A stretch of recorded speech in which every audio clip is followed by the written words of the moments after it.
जय राधा माधवा कुंज बिहारी।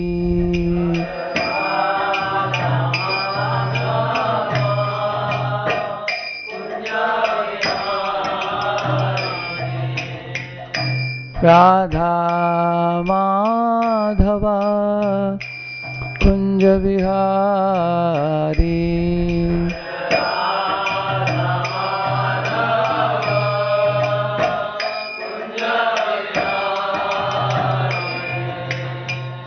गोपी जन वल्लभा गिरिवरधारी।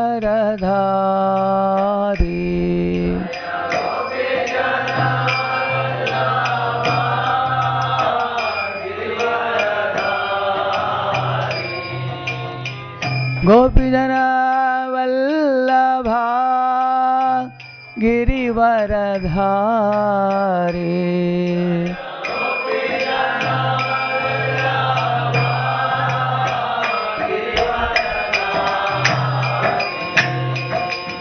यशोदानंदन व्रज जन रंजन।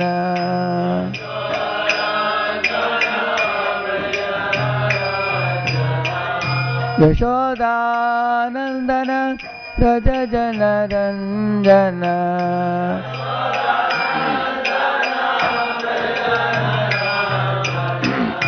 यमुना तीरा वनचारी।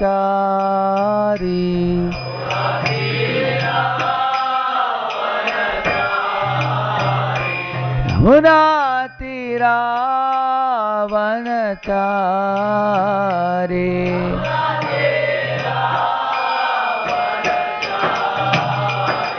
जय राधा माधवा कुंज विहारी।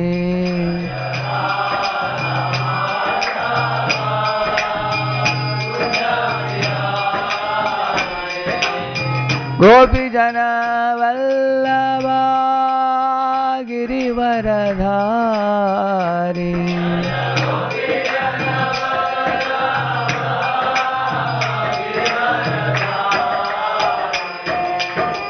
गोपी जन वल्लभा गिरिवरधारी।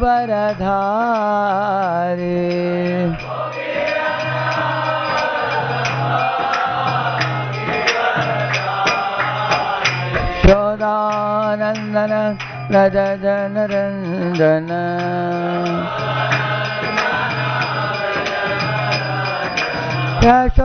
यशोदानंदन व्रज जन रंजन।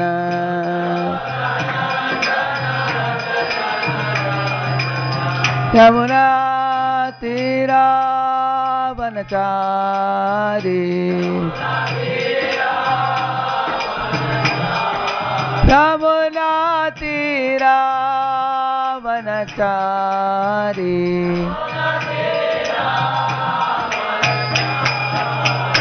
जय राधा माधवा कुंज बिहारी।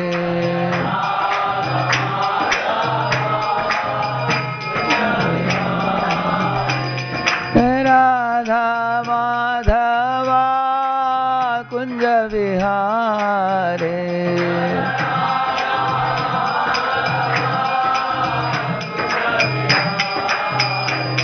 जय राधा माधवा कुंज विहारी।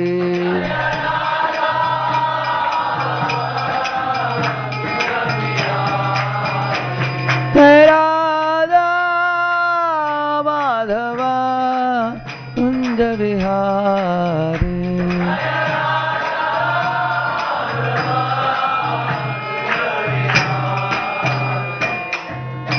जय श्री श्री राधा कुंज बिहारी की। श्री श्री गौर निताय की। श्रील प्रभुपाद के।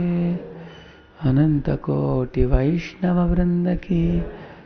कलियुग पावन हरिनाम संकीर्तन की। ॐ अज्ञानतिमिरन्धस्य ज्ञानाञ्जनशलाकया चक्षुरुन्मीलितं येन तस्मै श्रीगुरवे नमः। श्रीचैतन्यमनोभीष्टं स्थापितं येन भूतले स्वयं रूपः कदा मह्यं ददाति स्वपदान्तिकं। वन्देऽहं श्रीगुरोः श्रीयुतापदकमलं श्रीगुरून् वैष्णवांश्च श्रीरूपं साग्रजातं सहगणरघुनाथान्वितं तं सजीवं साद्वैतं सावधूतं परिजनसहितं कृष्णचैतन्यदेवं श्रीराधाकृष्णपादान् सहगणललिता श्रीविशाखान्वितांश्च नमो ॐ विष्णुपादाय कृष्णपृष्ठाय भूतले श्रीमते भक्तिवेदान्तस्वामिनिति नामिने नमस्ते सारस्वते देवे गौरवाणी प्रचारिणे निर्विशेषा शून्यवादी पाश्चात्यदेशतारिणे नमो महावदन्याय कृष्णप्रेमप्रदायते कृष्णाय कृष्णचैतन्यनाम्ने गौरत्विषे नमः। हे कृष्ण करुणा सिन्धो दीनबन्धो जगत्पते गोपेश गोपिकान्त राधाकान्त नमोऽस्तुते। तप्तकाञ्चन गौराङ्गी श्रीराधे वृन्दावनेश्वरी वृषभानुसुते देवी प्रणमामि हरिप्रिये। वाञ्छाकल्पतरुभ्यश्च कृपा सिन्धुभ्य एव च पतितानां पावनेभ्यो वैष्णवेभ्यो नमो नमः। जय श्री कृष्ण चैतन्य प्रभु नित्यानंद श्री अद्वैत गदाधर श्रीवासादि गौर भक्तवृंद। हरे Krishna Krishna Krishna Hare Hare Hare Ram Ram Ram Hare Hare.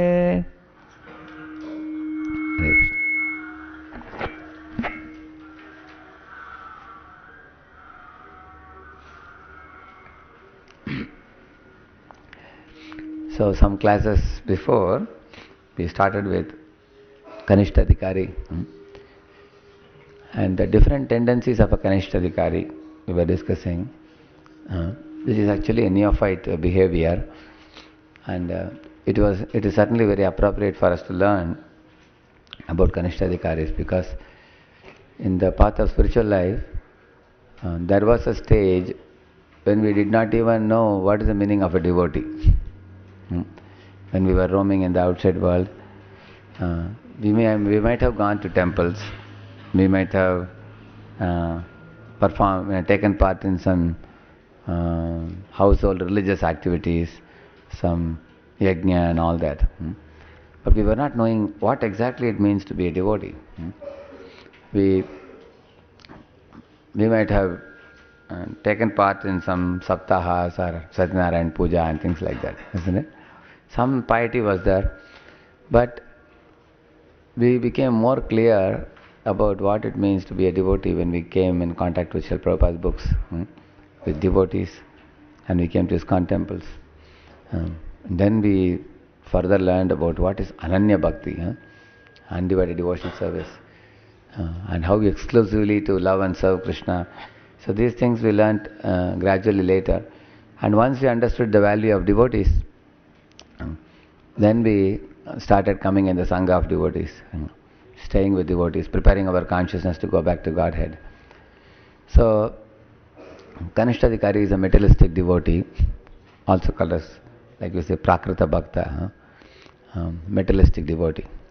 Materialistic devotee means, we saw many symptoms, how he sometimes appreciates materialists as better than devotees also.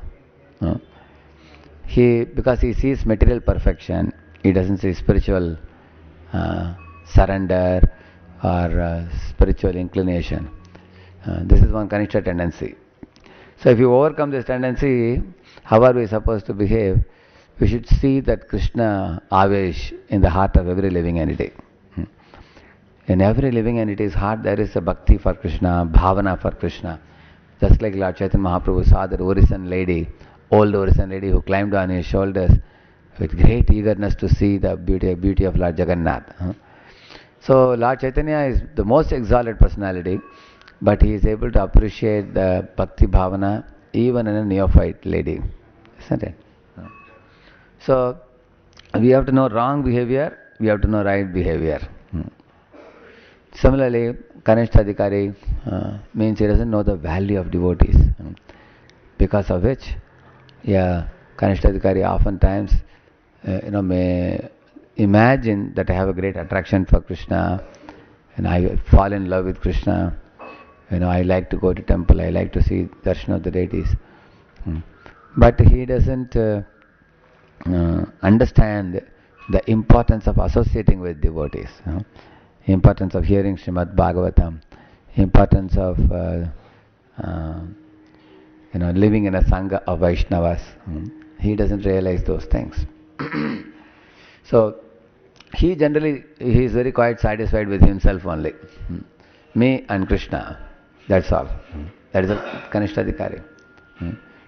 He may even worship the deities very diligently, like Bhagavatam says, Archayam eva hariye pujam shraddhayehate natad bhakteshu cha anyeshu sabhakta prakrita smritaha. This is about Kanishtadhikari. He diligently does his duties. Sometimes he may be very strict with his duties also. In English there is an idiom we say, dotting the i's and crossing the teeth. This is the idiom. The meaning of this is, dotting the i's and crossing the teeth means strict. People say that I never wear dress that is not washed. And I get up at 2:30 in the morning, at 3 o'clock in the morning. He is very strict with his principles. And Ekadashi day means like one man was telling me, he goes to this Chatushringi, Hare Krishna. Gone? Hare Krishna. Is it coming? So one gentleman said, Sir, I have been going to this Chatushringi temple. He said, for last 20 years, every Friday I have been going. But my children are all not so pious, They don't want to come to temple. Some people are very regulated. You have seen that? Very strict. So, and also in the chanting of the Vedic mantras, one may do it very spashta, very precisely. So these are all strict principles one Kanishadhikari may have, but he doesn't know how to break a lesser principle for a higher principle. This he doesn't know. When to adjust, when is the time to adjust. Sometimes he foolishly applies his own principles on exalted personalities, on exalted souls, Mahatmas.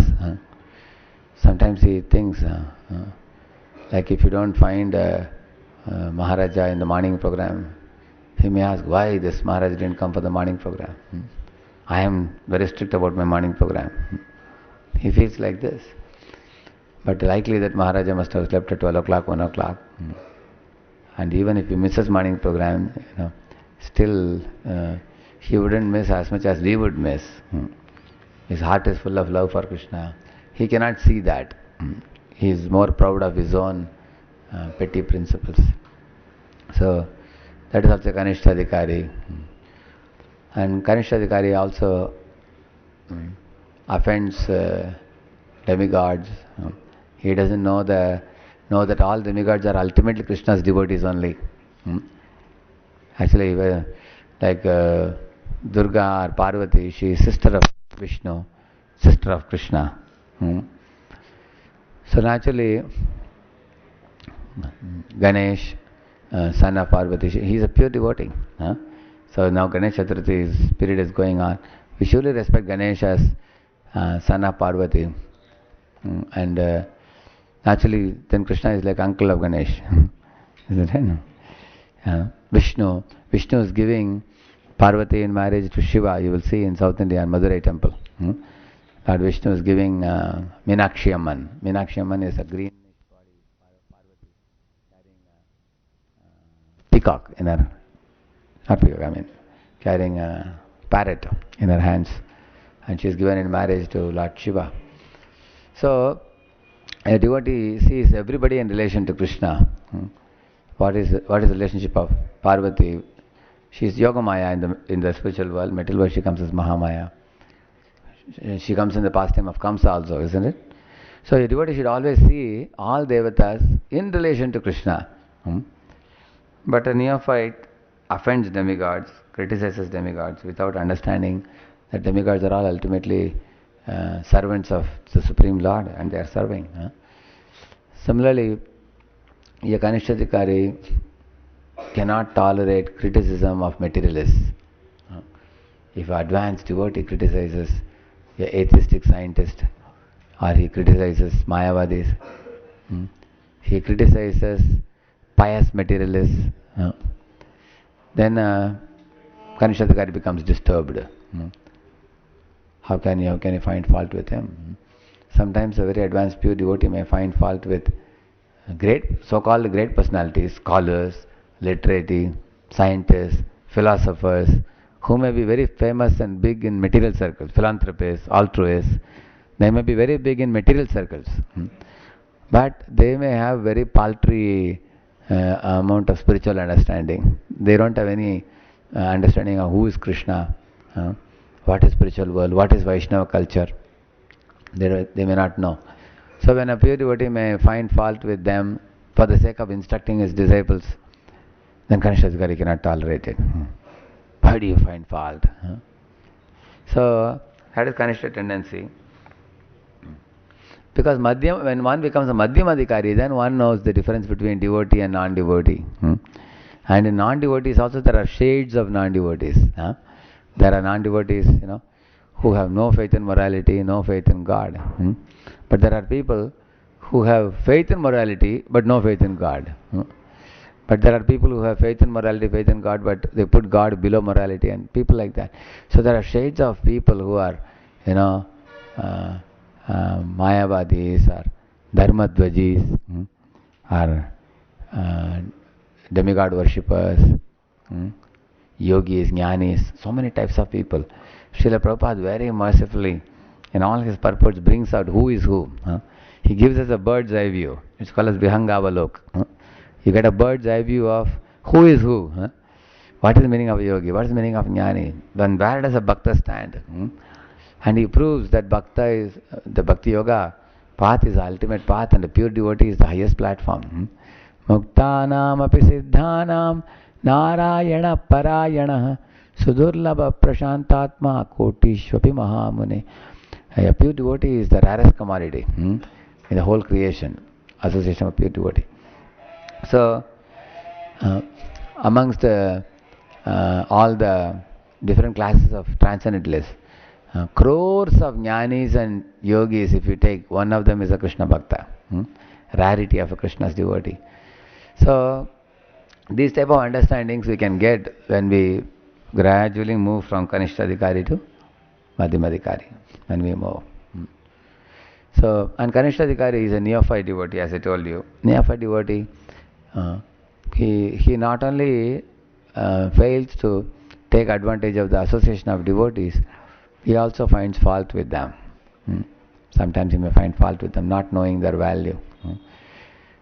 Like sometimes if somebody pronounces Sanskrit verses very nicely, he may consider them to be better than a very simple devotee like a South Indian Brahmana who was chanting in the Ranganath temple, isn't it? Who was reading Bhagavad Gita in the Ranganath temple. But Lord Chaitanya Mahaprabhu did not commit the mistake.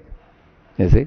He saw that Brahmana reading Bhagavad Gita, mispronouncing it, and he saw the other Brahmanas who were very smart, but he valued this Brahmana more. He embraced him and appreciated him for his devotion to Krishna. There were tears in his eyes. So, an advanced soul, a great soul can see the greatness in every jiva. But our Kanishta tendencies pin us down on the material platform. The Kanishthadikari also sees Vaishnavas with material vision, not spiritual vision. He may see the bodily defects and misunderstand, or he may uh, see that there are somebody is materially highly qualified, he may be very impressed. Somebody is materially not qualified, he is an angota chap, he is a person who is an illiterate, then he may think he is not a very advanced devotee, he may think like that. Actually, whether you are Hindi speaking or Marathi speaking, English speaking, whether you are educated, you are uneducated, your Krishna Bhakti is independent of these things. Completely independent. So, we began with Kanishtadhikari, with the tendencies of Kanishtadhikari. And then from there we started, and then after understanding Kanishtadhikari, gradually then we discussed about how should the younger devotees deal with the superior devotees, senior devotees. Then we also discussed about how should the senior devotees deal with the younger devotees. Last time we discussed it. We also discussed about how to respectfully greet the guests. We devoted some time on that. And we also had a class on converting misfortune into good fortune. So now I'm proceeding in this direction. I have 2-3 more themes to cover. One is,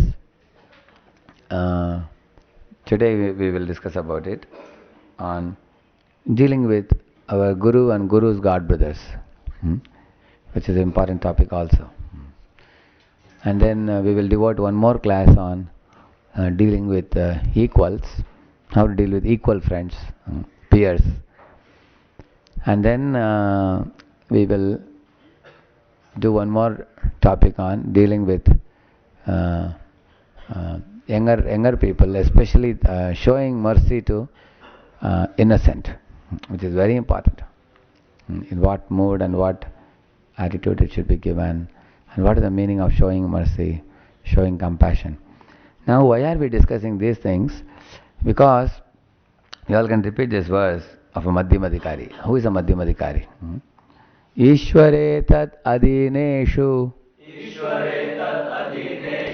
balisheshu dvishatsucha prema maitri kripopeksha yah karoti samadhyamaha. This is the Madhyamadhikari. Madhyamadhikari means 4 things he does. Ishware, to the Supreme Lord, he shows prem, pure love. And for those who are devotees of God, he considers them to be his friends. And those who are innocent and non-blasphemous, innocent means non-blasphemous of Krishna, to them he shows mercy, compassion. And those who are dveshis, are envious of Krishna and devotees, he keeps a long distance from them by doing upeksha. He rejects their association. So till now we have been discussing out of these 4, which one? Out of these 4?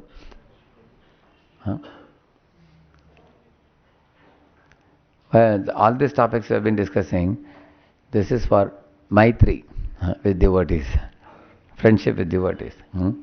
To properly understand how to develop friendship with devotees. That's what we have been discussing. Now, after we, now 2-3 more topics I told you. This Maitri, when we say, there is also Maitri with Guru also. Guru's God brothers. Suhridam, Gurau Sudrida Sauhridaha, he says. Sauhrida means understanding Guru to be the ultimate well-wisher of ourselves. So, Sauharda means friendliness. Sauharda, Sanskrit word. So how to be friendly with Guru, Guru's God brothers, and how to be friendly with equals, how to be friendly with seniors and juniors, with new people. So that's what we have been discussing all these classes. To increase the friendliness with different living entities who are at differently posted, above us, below us, equal to us. That's the only aspect we have been discussing. Then after we complete this, then we will discuss about Ishware, how to deal with the Supreme Lord. Then Ishware tadadineshu balisheshu. Balisheshu are the innocent people. That also we are going to discuss in one class. How to deal with innocent, non-blasphemous people. Dvishatsu, that also one full class we will need. On how to deal with envious people. non-devotees and envious non-devotees. How to deal with them. So these are all teaching us how a Madhyamadikari behaves. So why are we interested in knowing how a Madhyamadikari behaves? By knowing that behavior, we can gradually bring it about in our life. Then we go from Kanishtadikari to Madhyamadikari gradually. We can ascend higher and higher in the ladder of bhakti. That's the goal. So even before I talk about dealing with Guru and Guru's God brothers, little background has to be given.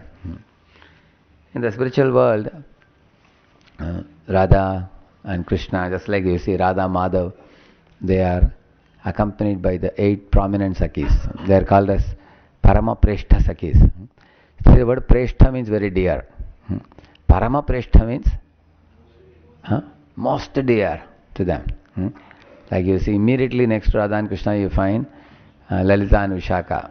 They are the most prominent. Sometimes you find, like in Gopinath temple, Radha Gopinath temple, we have only Lalita and Vishaka. In Juhu temple also we have, isn't it? So Lalita, Vishaka on either side. They are very intimate, Radha and Krishna. Then we have others like Chitra, Tunga Vidya, Rangadevi, Sudevi, and all other Sakhis also. So these 8 put together, they are called as Parama Preshta Sakhis, and they are non-different.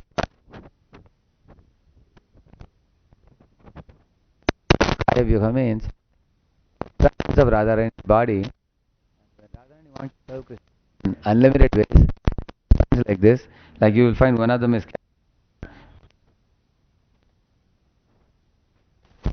carrying some flowers.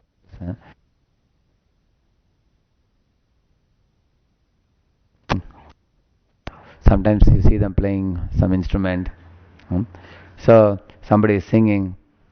So in this way, all of them are actually rendering service, and they are called Parama Preshta Sakhis. Then there are Radha Snehadika Sakhis, who consider Radharani more dear than Krishna in their hearts.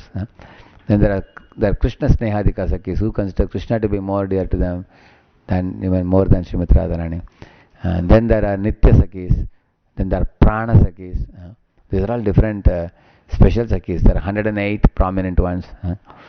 In this way, the circle of Krishna, Radha and Krishna and the Sakhis, it keeps expanding. There are millions of Sakhis like that in the spiritual world. And as you go closer and closer, you find they're the most heart-to-heart friends of Radha and Krishna. They make very beautiful arrangements for the divine couple to sit in a jhula and play.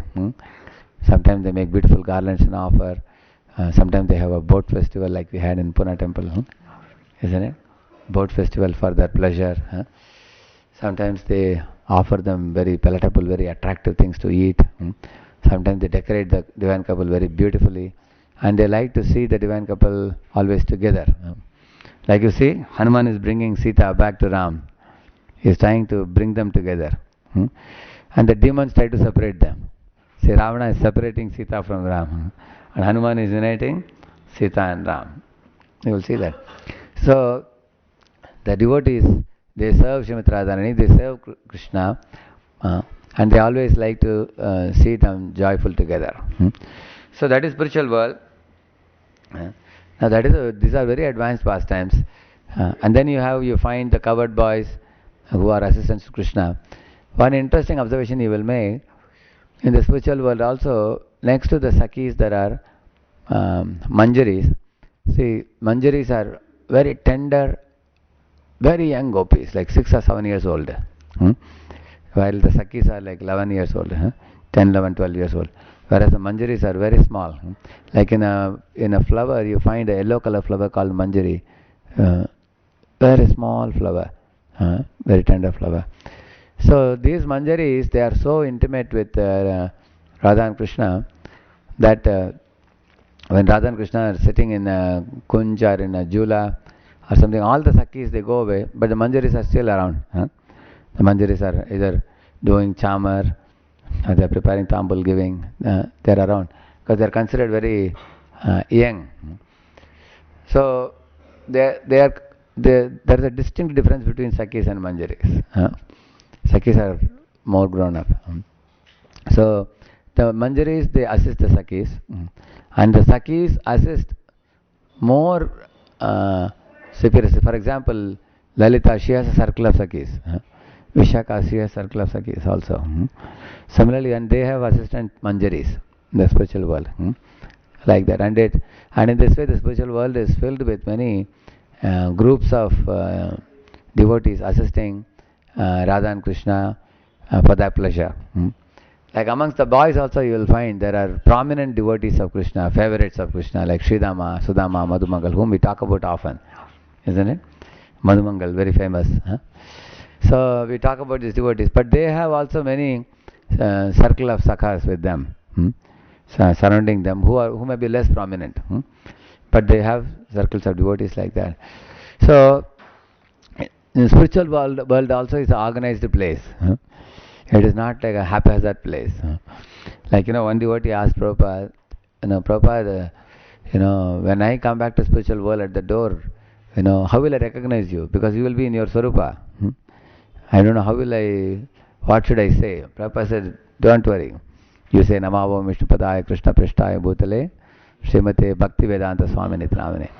Immediately I will come to the door and take you and escort you into the spiritual world. In whatever form I may be. Whatever spiritual form he may be. So, in the spiritual world, in this way there are different groups of devotees assisting Krishna, and there is a Paurnamasi who acts like a grandmother, who trains gopis, who tells many pastimes.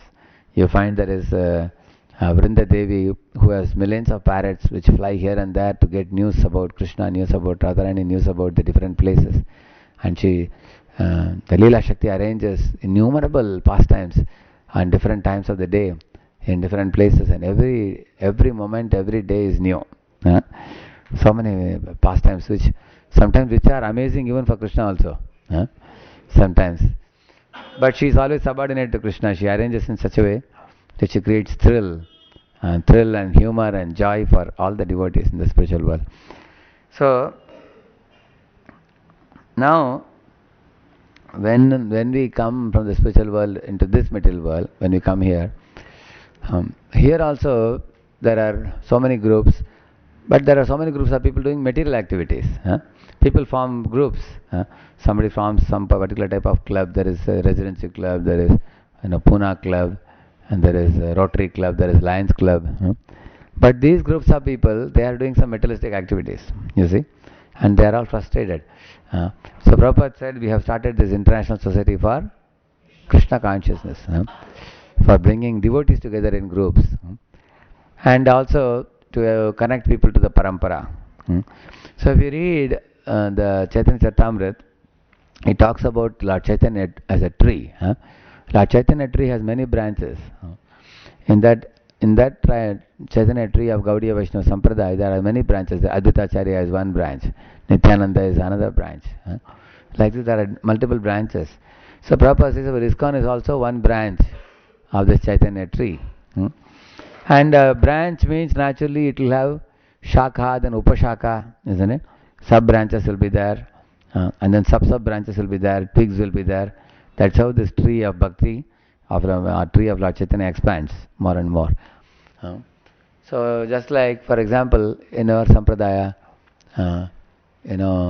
it has been coming down from Brahma, then many Madhva Sampradaya Acharyas have been coming down. And then Madhavendra Puri is a special turning point, because Madhavendra Puri was the one who is a Kalpavruksha from the spiritual world. He introduces the worship of Srimati Radharani in our Sampradaya. Before that, many of the Madhva Sampradaya Acharyas have been worshipping Krishna as a Balagopal. Or even if they would worship with some understanding of Lakshmi Narayan, Sitaram, Radha Krishna, but the understanding of Radharani was not very distinctly given until, like you go to the Udupi Mat, there you find there is Radha Krishna picture also there. You find there. It's not that they don't accept, and they have put up in the temple hall itself Radha Krishna picture. But that is not very prominently, elaborately described and discussed, and the devotion is not awakened. as they do with Balagopal. Like that. So, Madhavendra Puri, being a Kalpaksha from the Goloka Vrindavan, who is constantly witnessing the beautiful pastimes of Radha and Kunja Bihari, Radha Krishna. So he is speaking. Then comes Ishwarapuri. Then Lord Chaitanya Mahaprabhu takes from Ishwarapuri. You find. So in this way, our cycle is, our parampara is coming down. Then prominent personalities are the Goswamis after Chaitanya Mahaprabhu. Then there are some very prominent people like Vishwanath Chakravarti Thakur, Baladev Vidyabhushan, who before that, of course, next to Goswami, Jiva Goswami, there are Srinivasa Acharya and Narottama Das Thakur, Shyamananda Pandit, who preached extensively. You go to whole of Orissa, Shyamananda Pandit preached. Isn't it? You will find like that. Similarly, Narottama Das Thakur. So the parampara is coming down. As it is coming, Bhaktivinoda Thakur is another very prominent Acharya in our line. Because he is called as the seventh Goswami. Because he very powerfully preached, and I heard in his times he had 2500 Bhakti Vrikshas he organized. He had a lot of people following Gaudiya Vaishnava philosophy. Then next to him we have Gaur Krishnas Babaji, and following him we have Bhaktivinoda Saraswati and Srila Prabhupada. So Prabhupada says, like Bhaktivinoda Saraswati started Gaudiya mission, Gaudiya, some 64 mathas he established in his times. Then after that Srila Prabhupada took lead, and he found that these mathas all have become scattered away individually, and many of the people are not preaching oriented. They are rather sometimes in Chaturmas growing beard, growing mustache, growing long hair, eating very little food. They are chanting 64 rounds every day. And a small circle of Bengali Vaishnavas. Sometimes some temples have only widows wearing white sari, maybe 10-20 people sitting. They may very perfectly do the morning program and evening program. Evening Gaurarti they do and morning they do. So then the Krishna consciousness was limited to the Bengalis, and others were not coming to know. So Srila Prabhupada tried to call all his God brothers and assemble them together and try to expand preaching, but they didn't show much interest in working together and expanding. And Prabhupada felt very sorry. Our spiritual master Bhaktivinoda Saraswati wanted this mission to expand worldwide, and it is prediction of Lord Chaitanya also. But these people are like very dull about it. They are not encouraging it. So Prabhupada thought, if I also get stuck with them, then nothing will move. Then let me do something. So there is one very nice Prabhupada's lecture on Prabhupada talking to his God brothers. Very powerful. He is telling, our Guru has passed away, and what are we doing? Our Guru Maharaj wanted a GBC to be made. GBC was originally idea of Bhaktivinoda Saraswati. See, the word GBC comes from the railway. Indian railways, they have GBC. Governing body commissioners they have. From there, Bhaktivinoda Saraswati adopted. Governing body commissioners in ISKCON also for propagating Krishna consciousness. But Srila Prabhupada wanted GBC to be formed, but the God brothers were not willing. They said, we will have our own matas and we will run it. They were not willing for a united effort. Then Prabhupada started ISKCON society, which is extending from Bhaktivinoda Saraswati. And in ISKCON, Prabhupada brought so many moon-like disciples. Prabhupada used to say, Ekas Chandra Tamohanti Nachatara Sahasrashaha. But when we say moon, there can be many moons also. Many moon-like Vaishnavas Prabhupada brought. And then the parampara is continuing like this. Just like in spiritual world, the Manjaris are connected to Sakhis, and Sakhis are connected to even more advanced Sakhis. And they are connected to the intimate Sakhis with Krishna, who are like Lalita, Vishaka and others. And then ultimately they are connected to Krishna. In the same manner, in our Sampradaya also you will find there are devotees. We have many groups of devotees, like we have counselors. And then all the counselors, they are connected to even more senior devotees. And they are connected to even more senior devotees. They are connected to gurus. And then we have guru, but then we have gurus, God brothers also. Like our God uncles, isn't it? And then they all are connected to Srila Prabhupada. Then we have Prabhupada's God brothers also, like Bhakti Rakshaka Sridhar Maharaj, Puri Maharaj, isn't it? And then above that there is Bhaktivinoda Saraswati, who connects all of them together, isn't it? Similarly, above Bhaktivinoda Saraswati there are other gurus. So, while living in a system like this, we should know what is the right method of associating with these different personalities. What should be our attitude and what should be our understanding? That's very important. Volume can reduce the volume.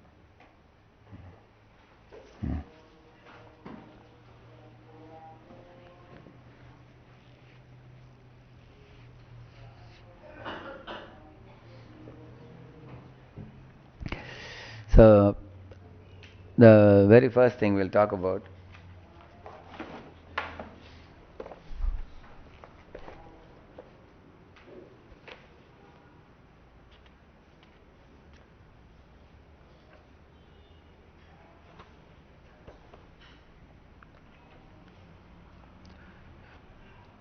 see, this is from the book 26 Qualities of a Vaishnava by His Holiness Satyavrata Maharaj Goswami. Here in page number 39, there is very nice elaboration given here. Rupa Goswami explains that one should mentally honor the beginner or materialistic devotee or Kanishthadikari. And one should offer humble obeisances to the Madhyama devotee. Madhyama devotees are supposed to be initiated devotees. They've got the Harinam Diksha, sometimes Brahman Diksha also. Ideally speaking, when one is one has taken Harinam Diksha and strongly connected to a guru, he is supposed to have a deep understanding of these things, what we are talking, all these things. And he is supposed to be practicing these things. That's considered Madhyamadikari. The four things which I told you. But it is likely that sometimes a person has taken Diksha somehow or other hurriedly, but he is not yet mature. He is not yet, either he hasn't understood it, or he has never heard about these things. Somehow he got initiation in a hurry, or maybe he knows it, but he is not endeavoring to apply or whatever. But Madhyamadikari, ideally speaking, a person who is initiated can come to Madhyamadikari very fast. He is supposed to come. Like that behavior. So, one should offer humble obeisances to the Madhyama devotee and associate with and faithfully serve the pure devotee who is advanced in undeviated devotional service, whose heart is completely devoid of the propensity to criticize others. This is Upadeshamrita. So what is that verse? Krishne tiyassa giritam manasadriyeta. First line he says. Anybody who is a devotee, even he has said the word Krishna once, he deserves your respect. You can treat him as a devotee, like that. And then he says, Dikshasti chet pranatibhischa bhajantamisham. Then he says, if somebody has taken Diksha, then you offer obeisances to him, he says. And then he says, Nindadishunya hritamipsit. What's the third line? Dikshasti chet pranatibhischa bhajantamisham shushrushaya bhajana vigyam ananya manya nindadishunya hritamipsita sangalabhya. He's saying, Shushrushaya means to serve. And one who is a pure devotee, he should be served. How? There is one way to serve, by hearing from him. Hearing the good instructions, what is right, what is wrong, what is beneficial, what is harmful, how to advance in spiritual life, by hearing. Another way we serve is serving his body, Bapu, by washing his clothes or cook for him, serve him, massage his feet or whatever. That is physical service. And another way of serving is to do the work given by him or follow his instructions, guidance.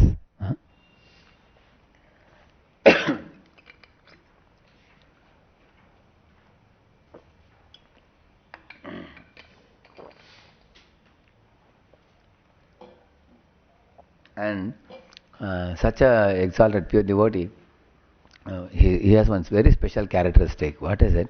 Anya ninda adi shunyam hridamipsita sangalabdya. He says, he has given up his propensity to criticize about others. Now, in the Srimad Bhagavatam, you will find Shukadeva Goswami is criticizing the materialistic people. Shotavyadini Rajendra Nrinam Santi Sahasrashaha Apashyatam Atmatattvam Griheshu Grihimedinam, correct? But he is criticizing the materialists to instruct the disciples. How we should not live like the materialists. Or sometimes you find Prabhupada may say something about his, you know, envious God brothers. Like once when Prabhupada returned to India, there was no ISKCON temple at that time. And Prabhupada had to tell his disciples to live in some of the mathas of his God brothers. But then some God brothers were completely non-envious with Prabhupada. Very, very cooperative, very friendly. But there were some God brothers who were very envious of Prabhupada going to America and preaching and coming with such great success. Uh, Now, these different people behaved with him differently. Like you find Bhakti Rakshak Sridhar Maharaj and Keshav Pragyan, Bhakti Pragyan, Keshav Maharaj, they were very intimate friends of Prabhupada. Anand Babu, Prabhu, they were all Prabhupada's God brothers who were very intimate. Puri Maharaj, they loved Prabhupada. You will find when disciples returned to, two disciples came with Prabhupada, Ketanand Swami and Achyutanand Prabhu with Prabhupada. They came to Calcutta and they went to Mayapur, Navadvip, in the station. Bhakti Pragyan Keshav Maharaj disciples came to receive them. Bhakti Sridhar Maharaj people came to receive them. Prabhupada said, first I'll go to Sridhar Maharaj Mat and then I'll come to Keshav Maharaj Mat. So Prabhupada went and these disciples found, Ketanand Swami, Achyutanand Prabhu found, Sridhar Maharaj was at that time, his eyesight was not very good, it was slightly dim, and his knees had arthritis, and also he wouldn't move much out. But when Prabhupada went, he embraced Prabhupada and congratulated him for his Krishna consciousness movement. He said, we have fulfilled the dream of Lord Chaitanya. We have fulfilled the dream of our spiritual master, and you are the first person to do it. He congratulated him, not only in front of him. Even when Prabhupada was preaching in America, B.R. Sridhar Maharaj would talk to his disciples about Prabhupada. See, the Swami Maharaj is doing such good preaching in America, like that. And he told Achyutanand Prabhu and Kirtanand Swami, both of them, that you boys, you take sannyas and you will shake whole of India. Because you have come from America. Indians have a lot of respect for Americans. I am very sure you will do wonderful preaching. So, seeing the intimate relationship of Prabhupada and B.R. Sridhar Maharaj, these two disciples, there were tears in their eyes. How they are so non-envious. Similarly, they went to Keshav Maharaj Mat also. How Prabhupada was received very warmly there. And how Ananda Babu, that God brother of Prabhupada, Prabhupada, he made Prabhupada sit in one corner of the room in a chair, and he cooked a very nice feast, and he made all the disciples of Prabhupada sit in 2 rows and personally served them, running and shouting, Hari Bol, shouting and serving them. And Prabhupada told all his American disciples, just see, this is the meaning of a Vaishnava. He delights in serving others. He is not selfish. And he doesn't feel even an iota of envy for his God brothers. And Prabhupada said, you see, I have preached and brought all of you, but he wants to serve all of you, rather than find fault with me or anything. So these are favorable God brothers. There was also one Puri Maharaj who used to come to Vrindavan temple and glorify Prabhupada every Vyas Puja. I have heard it from him personally. Now he left the world, probably a couple of years ago. So he used to come to Vrindavan temple. Of course, he could not move. He used to sit in a wheelchair or something. But when he would speak like a lion, You've heard him, how much he would glorify Prabhupada. He would often say, Swami Maharaj is the one who, Swami Maharaj means Prabhupada. He is the one who exactly fulfilled the desire of Bhakti Saraswati. And over he would glorify. He encouraged Prabhupada's disciples to work together in a united way as a GBC. These are all very favorable God brothers. And there were some unfavorable God brothers who saw that this Prabhupada is coming from America with his American disciples. They were making a plot to make sure that nobody will give Prabhupada's land in Mayapur. There were some people like that. Because they thought that if this person comes with his American disciples, he may preach and expand, and they tried to create some trouble for Prabhupada. One of them criticized Prabhupada for his singing this Hare Krishna he said, your karkash voice, why are you singing like this? Hare Krishna, like that. And this kind of things they criticized. And some of them criticized that, you are bringing all these mlechas and javanas who are cow flesh eaters. They are going to pollute India. And our Bhakti Saraswati has so many brahmanas as his disciples. So they were foolishly seeing, even after becoming devotees, some of them were still attached to caste consciousness. Huh? Some people were like that, and they were very envious of Prabhupada. And some of them said, you know, they said, why is he using this Prabhupada title? Prabhupada title is only for Bhaksan Saraswati. Later on, Prabhupada told them, see, wherever I have signed, Prabhupada always signed A.C. Bhaktivedanta Swami. He never used the title Prabhupada anywhere. So, but the disciples called Prabhupada as Prabhupada. Prabhupada accepted that because he exactly represented Prabhupada, Bhakti Siddhanta Saraswati Prabhupada. And also Prabhupada is Senapati Bhakta, who is predicted by Lord Chaitanya Mahaprabhu. He deserves to be called by the name Prabhupada. So, and there were others who criticized Prabhupada, saying that, you see, he was doing this pharmaceutical business, because of which, he went to America and he applied his business talents, business skills, and that is how we think he has made this big society. And when disciples came and told Prabhupada they are speaking like this, Prabhupada said, okay, let them talk, what's wrong? Even if they say, is it wrong that I used my business talent to expand this movement? After all, Lord Chaitanya wants us to expand this movement. So why don't they also do something like this? Let them also do it. They are simply criticizing, picking faults. So these are people who are unfavorable and envious. So both types of people were there in Prabhupada's times. So that means they were neophyte devotees. So Prabhupada says, unfortunately, we are surrounded by neophyte God brothers who are criticizing us for making brahmacharini ashram in the West, are encouraging women to take Brahman Diksha also. They are finding fault with us, are giving Diksha to the American boys and girls. And some of my neophyte God brothers are criticizing me for conducting marriages of American boys and girls. What can I do? I am like their mother and father for them. In fact, I have to teach them how to offer obeisances to me, how to conduct Vyas Puja for me. I have to teach these things because Prabhupada was the first one who went to West and preached. And when Prabhupada saw boys and girls coming as girlfriend, boyfriend, Prabhupada had to tell them, you cannot live like this. You have to marry. And Prabhupada organized marriages. And through marriages, he brought many, many more people to see the Indian culture and the Vedic culture. And through that he preached to people and made them Krishna conscious. Very nice. So Prabhupada said, what faulty thing did I do? Do you want people to live like cats and dogs, boyfriend, girlfriend, I am getting them married? You may say a sannyasi should not get into marrying people. But eventually as the society grows, then the community will grow and then there will be grihasthas who will handle these things. But Prabhupada was alone. So some people were envious because they were neophytes. But those who are advanced, they are anya ninda adi shunyam hridamipsita sangalabdya. Now all of you also will see, you in your life, if you carefully observe, ask yourself, we feel sometimes envious for those who are doing the same service or similar service. And like you are a book distributor, another fellow is book distributor, then they feel envy.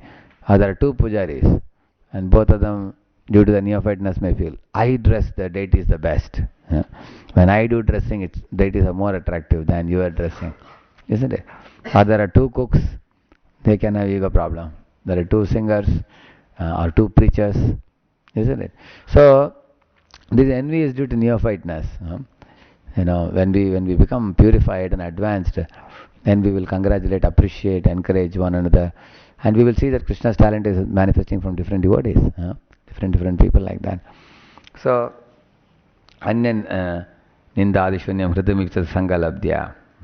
So when Prabhupada would sometimes tell his disciples about his neophyte God brothers, Prabhupada did not speak out of envy. Prabhupada told the facts to them. Because the disciples, if they are not aware, when they would go to those matas, those matadipatis would criticize Prabhupada. Because of which the disciples got disturbed. And if you faithfully hear a blasphemer, then you also become polluted. So one should never faithfully hear somebody blaspheming another devotee. You should shut the mouth of the fellow who is speaking. Or you run away from that place. Or you report to your counselor. Sometimes you will find even somebody grown up as a senior devotee may find faults. Uh, like you see, if there is a stool somewhere, what you should do? You should take some sand and throw on the top of it. Or you take some ashes and throw on the top of it, and take a jadu or something and then move it aside and sprinkle some water and clean that place. And then throw it away in kachara so that nobody will see it. Imagine somebody is picking up the stool in his both the hands and is sprinkling everywhere, here little bit, here little everywhere, as if it is going to sanctify the places. Isn't it? Go to this room, go to that room, sprinkle a little bit, go to another place and sprinkle it there. How horrible it is. First of all, by picking it up in the hand becomes stinking, horrible smell. And we're sprinkling it everywhere. What are we doing? We are nastifying other places also. Is it not true? Similarly, if you find fault in a devotee, what you should do? You should try to cover it up. How do you cover it up? Call the devotee privately and tell him, Prabhu, you need to change this particular behavior. It's causing trouble to other devotees. And then immediately the devotee says, thank you, Prabhu, for your feedback. I will bring about a change in my behavior. And he takes good advice from you, and then he changes.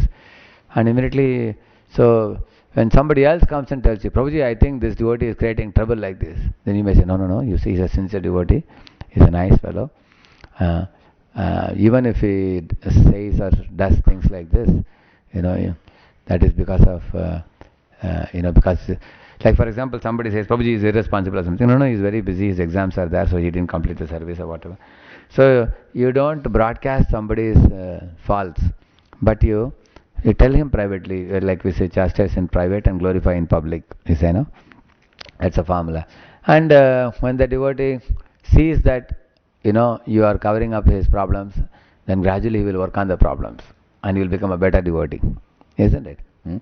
But imagine if a devotee has a fault, you go place to place, you go person to person, and ask him, do you know that devotee has this fault? If you don't know, for your, out of mercy, I will reveal this truth to you.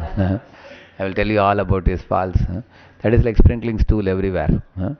Horrible thing. They are stool sprinklers. So we should not become stool sprinklers. So we have to become glory sprinklers.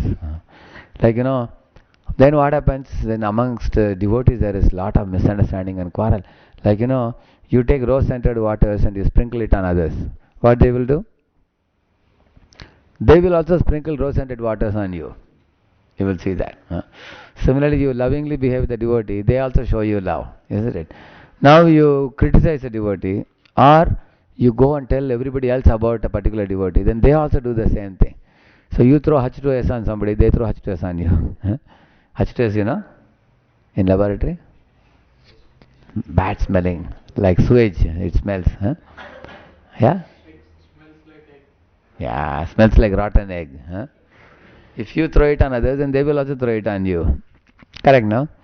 So, but till we become a pure devotee, this tendency to criticize doesn't go away. That's why we are talking so much about it. Finding fault with others. And grossly, subtly, we all criticize somebody, surely. It's very difficult propensity to give up. It is very deep-rooted, very deep-rooted. People criticize governments, people criticize teachers, people criticize television, people criticize newspapers, people criticize their relatives, people criticize their friends. Similarly, amongst devotees also, devotees criticize other devotees. So Ravindra Sarprabhu wrote a beautiful article. He said, the problem with the devotees is that, they do not talk to each other, but they talk about each other. He said, that is the problem, he said. So, when you talk about each other, then the blasphemy multiplies. When you talk to each other, of course, it's not that you can talk to each other all the time telling about faults. If you are telling the good things, along with that, you can also tell some faults also. But there is time for appreciation and there is time for telling feedback or something. So, devotees have to strenuously endeavor to give up this criticism. Now what happens in the beginning of our spiritual life, we have to increase our chanting up to 16 rounds. Gradually you increase. But once you come to 16 rounds, what you have to do, we have to learn to chant offenselessly.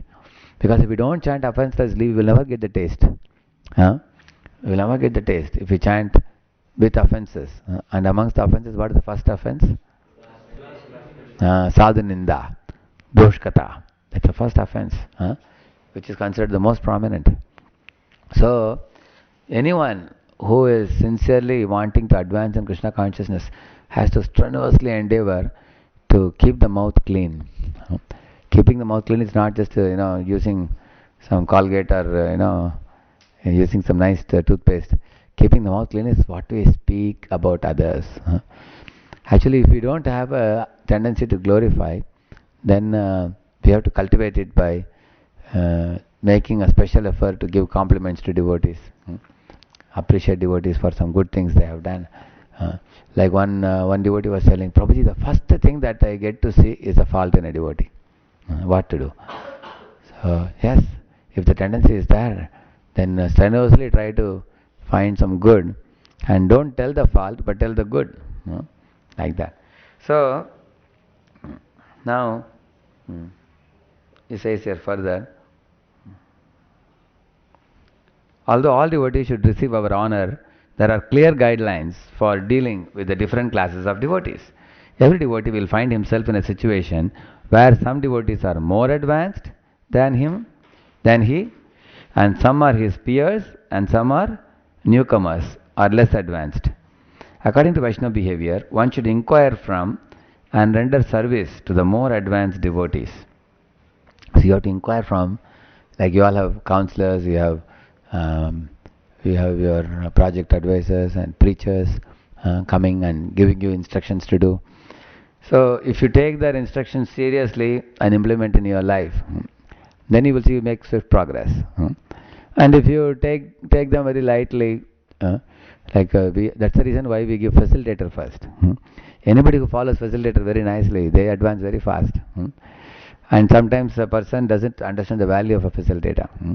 Then gradually you find that those boys go away. You see, and those are attached to facilitator, they come inside gradually. And then after that, then you have caretaker. Caretaker is as good as a counselor for them because they are younger counselors. Then you take guidance from them. Then you grow further. Then you get a counselor. I have seen boys, maintaining a strong connection with their counselors, almost like a mother and father. I have seen. Yet I have seen some boys who are very neutral with their counselor. And I have seen other boys who mostly escape from the counselor, and counselor has to chase after him. You see? Very unfortunate it is.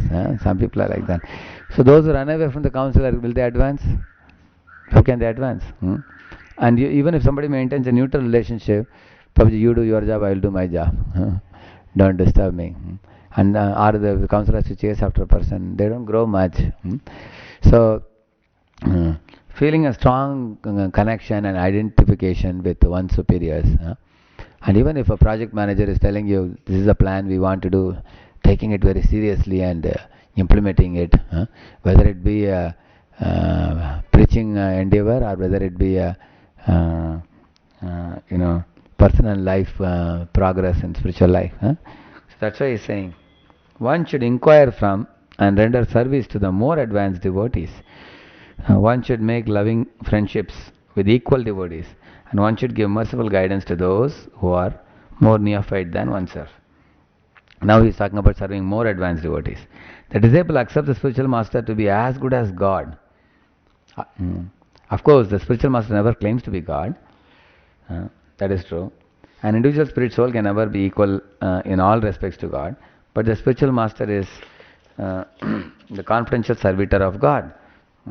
Kintu prabhorya priyeva tasya, we say. So once one Vibhavati Mataji was asking Prabhupada, what is the meaning of spiritual master? Prabhupada said, I am officially your spiritual master, but you should consider me like your father, he said, like your eternal father, he said. That is a proper mood in which one should see the spiritual master, he said. Now somebody may not feel such a connection with the spiritual master, and the reason for feeling that lack of connection is that one is not absorbing sufficiently in associating with the spiritual master. Now, one of the primary ways to associate with spiritual master is by hearing from him regularly. Almost every day, one should hear at least a few minutes the spiritual master. And and also, besides hearing from the spiritual master, you have to also hear from those in the same line you have connection. For example, spiritual master put somebody as a senior devotee who is supposed to take care of the people under his custody. Like he has put me in Pune, he has put Bhaktar Sant Maharaj in Belgaum, he has put Radha Gopinath Prabhu in Kolhapur, he has put Acharatna Prabhu in Calcutta, he has put Ramanatha Prabhu in Kanpur, different devotees. So, and these people whom he sends to other places, he considers them trustworthy, and he expects that that particular individual will take care of that project. He expects. So those people are also very important. Why we are arranging this type of Skype lectures every week? This is the main reason. Because that person, if he is signing the form, yes, I am passing this boy for initiation to you, Maharaj. With what confidence can he sign? Unless he has given his training, what he wants to give. And you may think, okay, you have given training to some senior devotees and they are teaching down the line. Is it not good enough? But sometimes we find that in our handing over, some amount of weight is lost sometimes. Like for example, why His Holiness Radhanath Maharaj, he takes for yatra 12 days, 15 days in a year, and there is a Pune yatra also 3 days, 3-4 days like that. And besides that, he gives Saturday morning, Sunday morning and Sunday afternoon lectures in Bombay. Why he gives? Because for the disciples to directly associate with him is important. Now I am in Pune, I may not be able to hand over the Krishna consciousness as solidly as he can hand over. So disciples should also go to him and associate personally also. And next to him, if I am made in charge of Pune, I am supposed to take care of all of you, then I am also supposed to represent as nicely as possible as I can. Yeah, and connect you all to Parampara very strongly, because I am signing for the initiation. And in Bhagavatam there is a verse which says, a king who has praja, and if a king has not given training and education of the praja to go back to Godhead, and if they commit sinful activities, he also has to get 1/6 of those sinful reactions. He has to get. And Maharaj told me and Gauranga Prabhu also in that connection. He said, if you are passing names for initiation, you cannot blindly pass the names. You will also get karma, he said. So that is our concern, to make sure that before we pass people for initiation, we give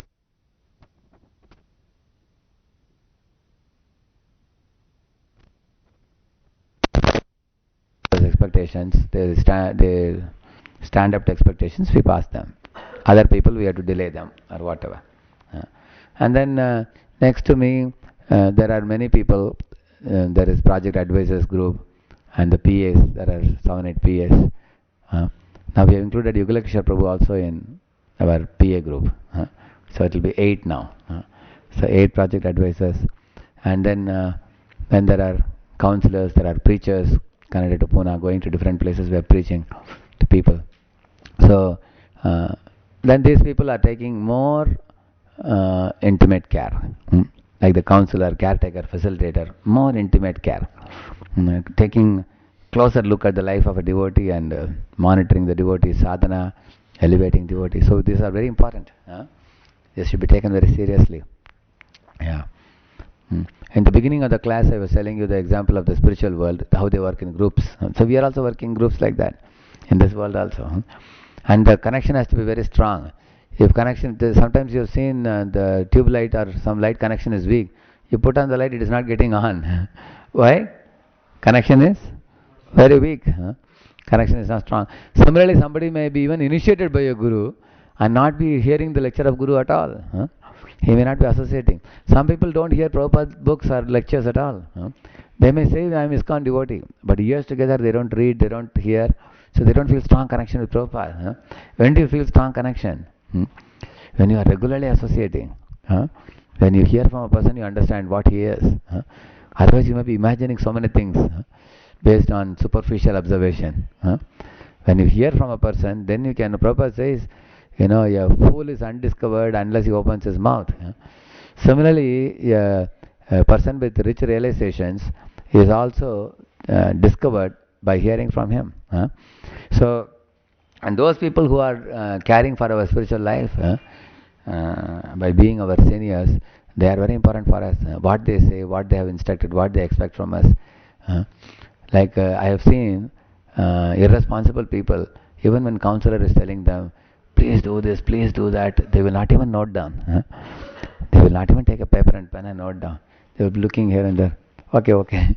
Sometimes these children, careless children, parents expect so much from them. Sometimes you see them very casual. You find, no? Similarly, we find also. So we are telling the counselors to make a list.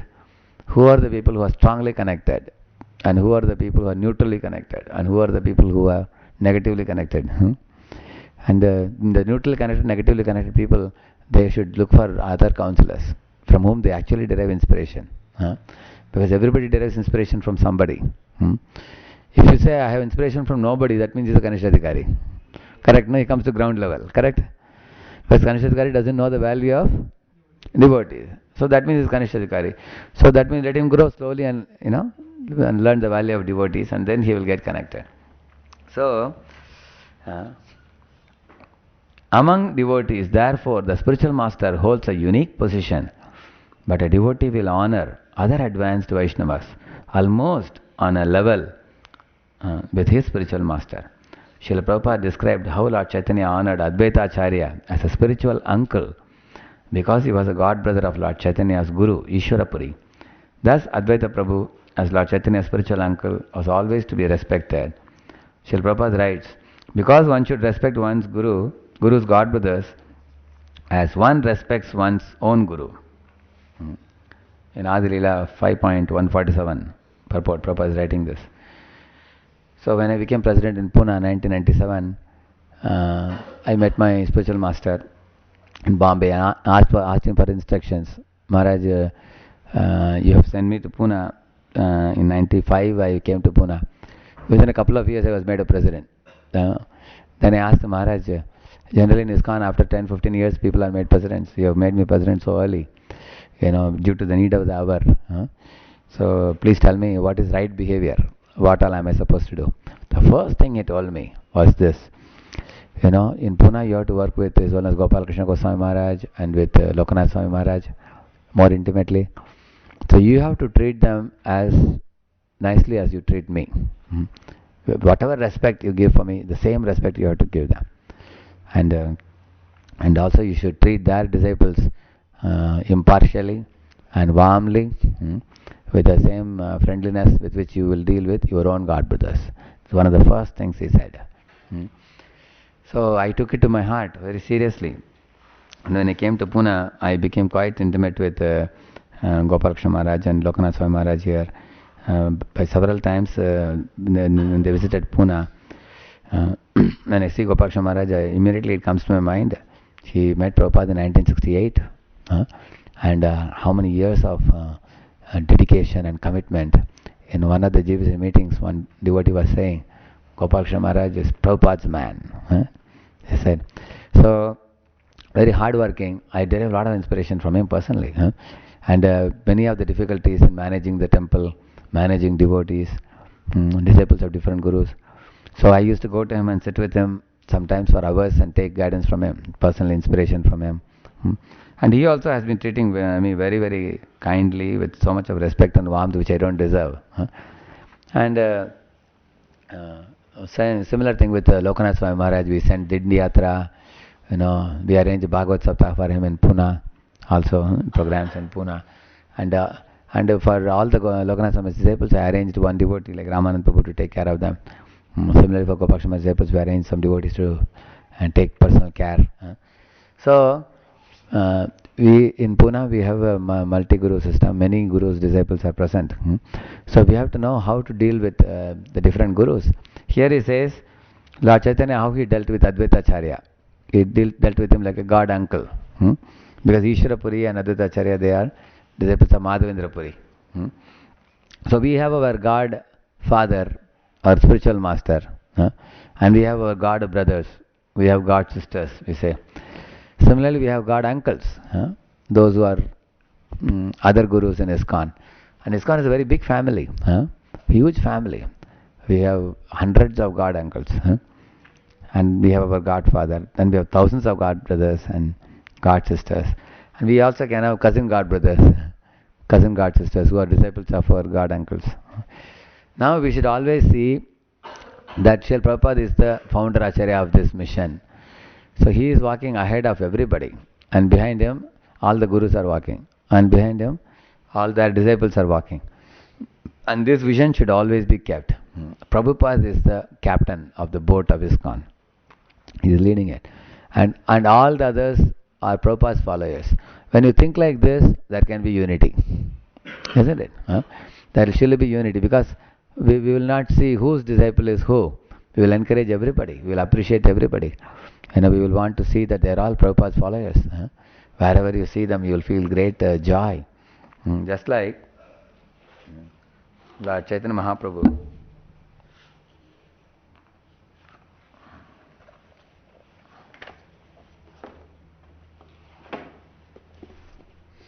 Lord Chaitanya Mahaprabhu was meeting one Gaudiya Vaishnava. See here. This is coming in Madhya Leela, chapter 9.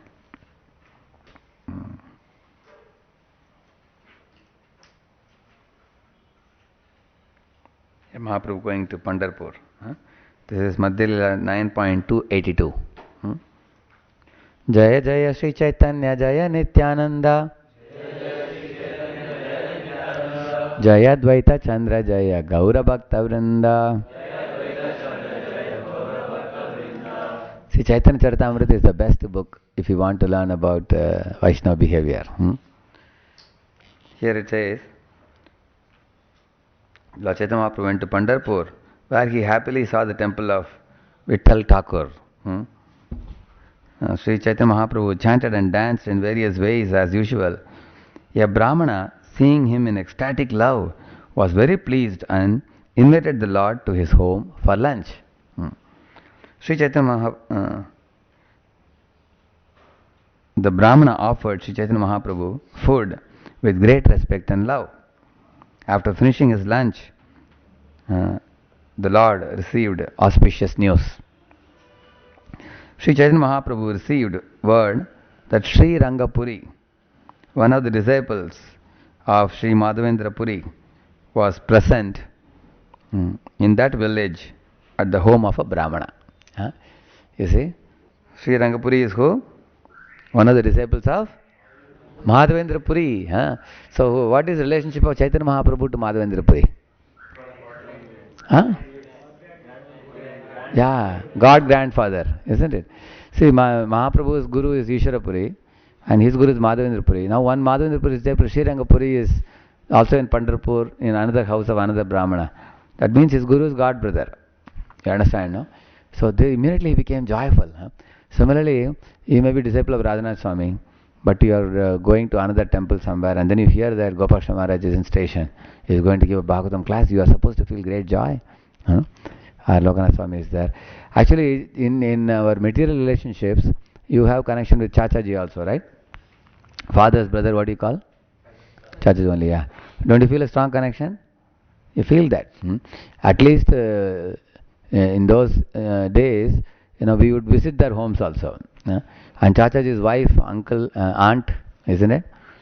So you deal with her like a mother only. And she also deals with you like her own son only. You have seen that? In India, like my aunt has a boy, Ravi. When I used to go to their house, she would treat both of us alike. She feels almost like a motherly love. Similarly, uncle also, he feels like he deals with us almost like a son. Although we have our father, his father's brother. So here he feels great joy, you see. Hearing this news, Sri Chaitanya Mahaprabhu immediately went to Sri Rangapuri at the Brahmana's home. Upon entering, the Lord saw him sitting there. Which means, if we go to some town or any place, if we come to know that so and so Maharaja has come, who is a god brother of our spiritual master, so naturally we should want to see him and offer him obeisances. That's what Chaitanya Mahaprabhu is doing immediately. As soon as Chaitanya Mahaprabhu saw Sri Rangapuri, He immediately offered him obeisances in ecstatic love, uh, falling flat on the ground. The symptoms of transcendental transformation were visible, namely tears, jubilation, trembling, and perspiration. Upon seeing Sri Chaitanya Mahaprabhu in such an ecstatic mood, Sri Rangapuri said, "Your Holiness, please get up. Your Holiness is certainly related to Sri Madhavendra Puri, without whom there is no fragrance of ecstatic love."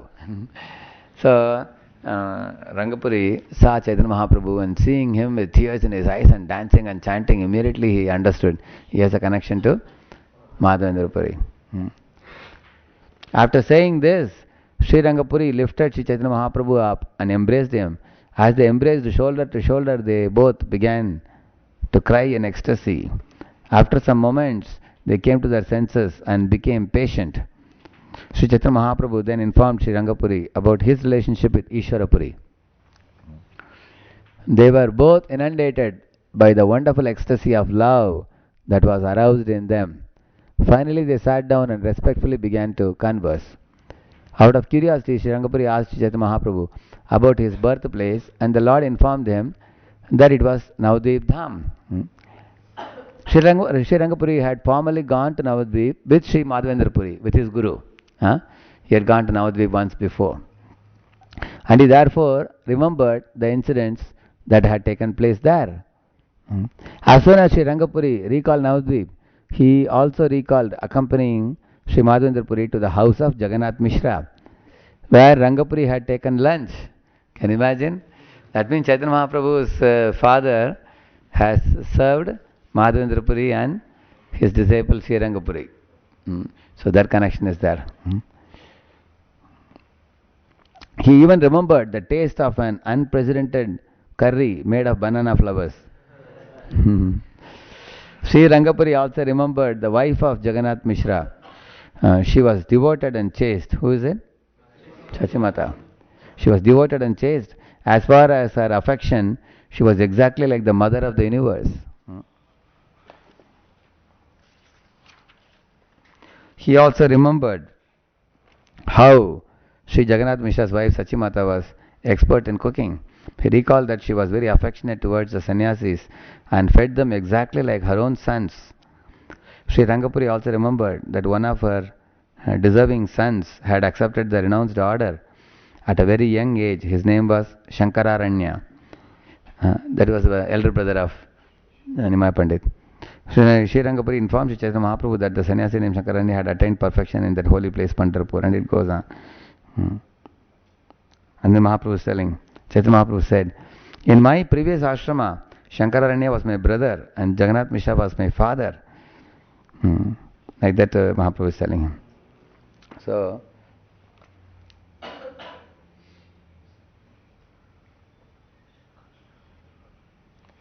in this way you find Chaitanya Mahaprabhu very eager to associate and meet with his Guru's god brother. You find like that.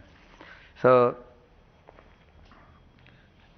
now there may be a question about loyalty to one's own Guru and in association with other Gurus. One can associate with the god brothers of one's own Guru with the permission and blessings of one's spiritual master.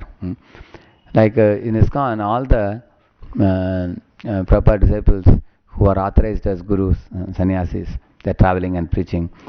And we should love them, respect them, honor them, exactly as we would do with our spiritual master. Like in Pune, whenever sannyasis come, or Gurus come, we welcome them at the gate with loud kirtans, isn't it? Bhakti Swami comes, we go to the station to receive him, or the airport to receive them, with kirtans, offering Dandavat Pranam, Ashtanga Pranam, receive them, bring them to temple, and we have to deal with them with love, respect, and dignity. That is the way we have to deal with all Gurus. And whenever I see any Guru, immediately I remember Prabhupada. Because how Prabhupada has inspired these people. And they can talk hours and hours to you about Prabhupada. You can see that. And I also inform my spiritual master about who all came to Pune and what lectures they gave and how devotees got inspired. About those information also I give like that. So he's saying here, whenever a devotee gets an opportunity to hear from or serve an advanced Vaishnava, he should remember the Shastric injunctions and go forward with great eagerness to honor the devotee. If there is an imbalance between two disciples, a devotee should not be envious. Srila Prabhupada writes, if a god brother is more enlightened and advanced in Krishna consciousness, one should accept him as almost equal to the spiritual master. And one should be happy to see such god brothers advance in Krishna consciousness. Like for example, I have my senior god brothers like Govinda Prabhu or Radha Gopinath Prabhu, Shyamanand Prabhu, Bhaktivinoda Maharaj. They are all advanced god brothers for me who have spent many years. So rather than feel envy for them, what we should do? We should associate with them. And we should treat them almost like spiritual master, he is saying here. If a god brother is more enlightened and advanced in Krishna consciousness, one should accept him almost equal to the spiritual master. So many times I ask these people only for decisions when Maharaj is abroad. And if sometimes Maharaj is there, I go to Maharaj and Maharaj will tell me also, you can meet those fellows. And you can check with them what they feel about it and then get back to me and tell me. Then I'll go back to Maharaj and tell they said this. Which means Maharaj weighs their decisions and ideas like that. So, in this way, associating with our senior god brothers, that is saying. And then he's saying, now someone may ask, do we know who is an advanced devotee? If every god brother of the spiritual master really is every god brother of the guru really deserving to be accepted as almost equal to one's guru? Is every sannyasi or senior devotee to be considered advanced? This kind of questions may come. So this is due to various reasons. One reason he gives why this question comes in mind. If senior devotees or sannyasis' behavior does not correspond with the symptoms of proper Vaishnava behavior, then one has to judge for oneself. But even if one does not see symptoms of advancement, he should continue to observe the etiquette befitting senior devotees and sannyasis. This manner of behavior was demonstrated by Lord Chaitanya, who continued to honor a senior sannyasi called Ramachandra Puri, even though Ramachandra Puri behaved offensively in many ways. When individual cases become extremely subtle, one should consult respectable devotees for guidance in how to behave. Like the baffling case of Ashwathama, who was son of a Brahmana but a great offender of Lord and devotees, he is saying. So, now, sometimes people compare the gurus and say, this guru, he can speak on Bhagavatam very powerfully, and that guru, he speaks very elementary, basic. This kind of things they do. But we can become offensive in comparing the external qualifications of spiritual masters. That is why it is said, Kintu Prabhorya Priyeva Tasya. It is said you should always see the guru internally, not externally. So if one sees the bodily color, this guru is black, this guru is fair, this guru dances more beautifully, that guru doesn't know how to dance, or this guru sings more beautifully than that guru. These are all external comparisons. So we should see that they all are engaged in the service of their master, Prabhupada, loyally. And they are doing whatever service Prabhupada has given them. They are doing it faithfully. Say Lokanath Swami Maharaj is a Padayatra minister. In hundreds of countries, he is making the holy name happen. A holy name week is coming now. He is dynamic. I saw him in London practically 5 to 6 hours. He was giving a program, singing in the temple hall and giving a class in London temple. So, and sometimes Rathayatra, beginning to end, he is singing. Similarly, when we see Gopaksha Maharaj, His Holiness Jayapatak Swami Maharaj, His Holiness Bhakticharu Maharaj, His Holiness Bhakti Vikas Maharaj, like that there are many prominent acharyas in India and abroad also. So one should learn to see how they are engaged in service of Srila Prabhupada, their spiritual master, and how they are propagating the mission far and wide. One should see from that point of view. And one should not, and also we have to know Krishna manifests from different gurus as different kinds of empowerment. Like somebody is, like even amongst the great personalities within the pages of Bhagavatam, each of them have different powers, right? Like somebody has one type of Shakti, another person, somebody has strength, somebody has knowledge, different type of things. Similarly, amongst gurus also, like some guru is propagating the holy name powerfully. Some guru is propagating Srimad Bhagavatam powerfully. Some guru is propagating the community culture, Vaishnava culture. Some guru is propagating the congregational expansion, large scale expansion for Prabhupada. Somebody is doing scientific preaching. And we should know that all these things are different facets of Prabhupada. Like Kohinoor diamond has different colors, different side. Why do you say all colors should be same? Because it has multiple colors. So different gurus are manifesting different desires of Prabhupada, giving them shape. We should learn to appreciate them and honor them, respect them, associate with them. And in case some other guru gives you some instruction which doesn't align with what your guru has told, then you can ask your guru or your senior god brothers and check what I should do now. Like, one guru had told one devotee to preach in one place. One grihastha to preach. So I wrote to that guru saying that generally we don't allow a person to preach for the first 3 years. He has to become more mature and stable. Then he can preach. Then the guru said, okay, no problem. Let him become mature and then he can preach. So whenever somebody gives you instruction, the first person you have to consult is your own counselor, naturally. And then your counselor is connected to the local president.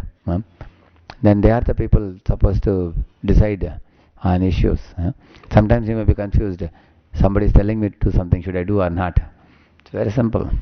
It's just like a child, if somebody gives something to eat, what a child does? Naturally asks his mother, father and checks whether it is alright.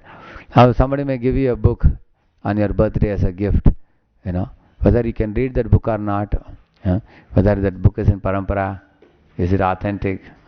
So whom will you ask? People who are caring for you, your caretakers, your counselors, your seniors. You'll ask them, very simple. So, in this way, he is giving the example of Ashwatthama, very bewildering example, because Ashwatthama was son of a Brahmana, but he was not a proper Brahmana. He killed 5 sons of Draupadi. Similarly, Prabhupada God brothers, I told you, some of them were criticized. So one can keep distance from the even the Vaishnavas who are criticizing other Vaishnavas. If some senior is criticizing another Vaishnava, you can tell him, Prabhu, I am becoming disturbed. Please don't talk these things to me. You may be a great soul, but I am not so advanced. I am a fallen soul. By hearing these things, my mind is becoming very bewildered. So please kindly leave me alone, and he'll leave you surely. And you have the right to speak like that. And if he's not leaving you, he says, one more thing I'll tell you and leave you, and he keeps on speaking. You can say, Prabhuji, I have to rush to my college. Immediately you can run away. Immediately. And you have to report to your seniors about this fellow speaking like this and it's very disturbing. You have to reveal it immediately. You cannot hide it. People may even criticize management. People criticize management. People criticize seniors. Then whom will you go? You can write an anonymous letter to the top management. You don't have to. So and so is criticizing, but I cannot reveal my name. If I reveal my name, then you will tell that person I reveal the name and everything. But this kind of sometimes even brahmacharis, even your seniors, sometimes because of immaturity, they may criticize about equals. Or actually, our devotees are all growing very fastly and very wonderfully, and they are likely to become more and more purer and purer. But the tendency of criticizing is there in living entities. So we have to learn to take the right help at the right time. Now we have almost reached the time. So I will conclude with this. And associating with equals, friends, and associating, I think only equals we will keep it next time. Because then we can take some questions also next time. I didn't give any room for questions this time. So whatever questions you all have now, you can keep it for the next class. Next class I will probably try to finish in 45 minutes or so. And then 45 minutes we'll keep for question answers on all these topics. If you had, you can write and keep it. Okay? Srila Prabhupada ki, Gaur Bhakta Vrinda ki. Thank you very much.